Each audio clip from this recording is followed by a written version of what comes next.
আমার চোখ বানাইছেন ওই আল্লাহর কত মায়া। যে আল্লাহ আমার কান বানাইছেন ওই আল্লাহর কত মায়া। যে আল্লাহ আমার হাত পাও বানাইছেন ওই আল্লাহর কত মায়া। যে আল্লাহ আমাকে এত এত নিয়ামত দিয়ে বাঁচায় রাখছেন ওই আল্লাহর কত মায়া। আরে মায়াটা বুঝেন না? ভাবেন কোনদিন? মায়া বুঝেন? ভাবেন?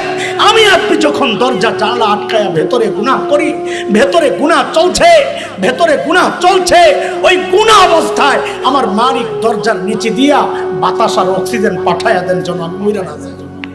আল্লাহ বলছেন, ওরে বান্দা, ওই কারিম রবের ব্যাপারে তোরে কে ধোকায় ফেললো, এই কথার ওজনটা বোঝার জন্য একটা উদাহরণ বুঝেন। আমাদেরকে আল্লাহ আল্লাহ রসুল বাদ দিলে সবচেয়ে বেশি ভালোবাসেন। আগে একবার বলছি, কে? আল্লাহ আল্লাহ রসুল বাদে এগুলো আল্লাহ আল্লাহ রসুলকে আনা যাবে না। সবচেয়ে বেশি ভালোবাসেন মা। মার কলিজায় কত দরদ আর ভালোবাসার মহাব্বত আমি কেমনি বুঝাবো? আমি তো মা না, এটা শুধু মা জানে। মাকে যে আল্লাহ বানাইছেন সে আল্লাহ জানেন। আগে একটা উদাহরণ দিছি মায়ের দরদের কথা, আমার মায়ের কথা বলেছিলাম, মনে আছে না?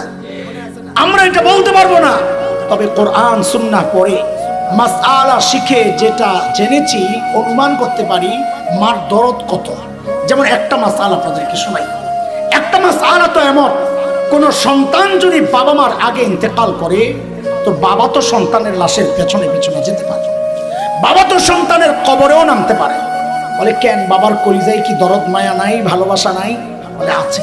বাবাও চিৎকার করে করে কাঁদবেন, বাবাও বুক চাপড়াবেন, কিন্তু বাবাকে আল্লাহ ওই শক্তি দিয়েছেন সন্তানকে দাফন করে বাবা উপরে ওঠার মতো ক্ষমতা রাখে।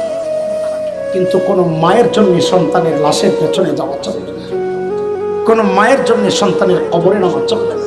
কেন?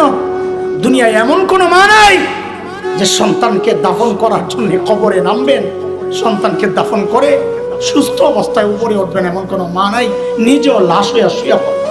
আমি একটু জিজ্ঞেস করতে চাই আপনাদের কাছে, আমি ওই আয়াতের ওই ডাক্তার ওজন বুঝাইতেছি, একটু জিজ্ঞেস করতে চাই, মার কলিজায় যে এত মায়া, একটু বুঝে শুনে বলেন তো কেন মা আমার কান বানাইছে, চোখ তো বানাইছে, জিহ্বা, হাত পাও, তো কি বানাইছে? বলেন না, কি বানাইছেন? কিচ্ছু বানান নাই। অল্প কয়েকদিন ভাড়াটিয়ার মতো পেটে ধারণ করেছেন, লালন করেছেন, জন্মের পর পালন করেছেন, তাতেই মার কলিজায় এত মায়া, তাতেই মার কলিজায় এত মায়া। আহ আহ, তাইলে যে আল্লাহ আমার চোখ বানাইছেন ওই আল্লাহর কত মায়া। যে আল্লাহ আমার কান বানাইছেন ওই আল্লাহর কত মায়া। যে আল্লাহ আমার হাত পাও বানাইছেন ওই আল্লাহর কত মায়া। যে আল্লাহ আমাকে এত এত নিয়ামত দিয়ে বাঁচায় রাখছেন ওই আল্লাহর কত মায়া। আরে মায়াটা বুঝেন না?